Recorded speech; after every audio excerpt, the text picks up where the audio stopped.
Kurva yang melengkung habis ini artinya suatu saat wabah ini akan berhenti. Nah, garis ini mewakili kapasitas rumah sakit dan tenaga kesehatan. Jadi semua yang di bawah garis ini kemungkinan besar akan dirawat, tapi yang di atas garis ini kemungkinan besar kesulitan dan bahkan meninggal dunia. Nah, tugas kita adalah membuat kurvanya tuh nggak terlalu melonjak tinggi, sehingga semua orang yang sakit bisa masuk ke dalam rumah sakit dan ditangani oleh petugas kesehatan. Jadi gimana caranya membuat kurva ini menjadi landai? Orang itu sakit nularin orang lain.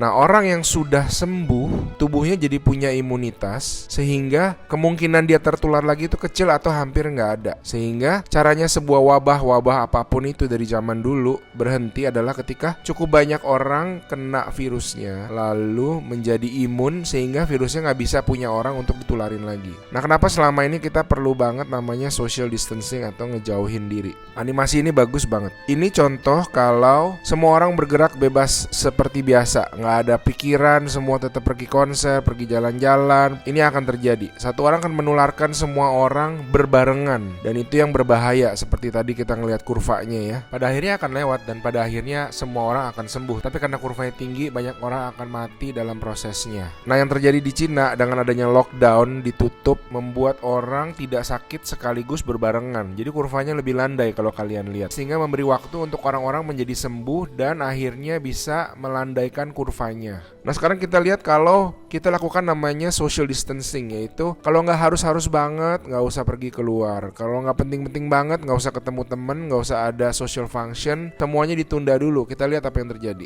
Nah, bahkan ini ada simulasi satu lagi. Kalau social distancingnya itu bener-beneran ekstrim, orang nggak boleh keluar, ada jam malam dan sebagainya. Ini yang terjadi. Kita lihat beda banget kan. Jadi ada orang yang akan tetap sakit, tapi mereka bisa masuk rumah sakit dan dirawat. Jadi teman-teman, please do your social distancing, stay at home, work from home, anywhere you can. Ada orang-orang yang nggak bisa, saya mengerti, tapi sebisa mungkin lakukanlah semuanya itu. A good way of doing it is to imagine that you do have the virus, yeah, and change your behavior so that you're not transmitting it.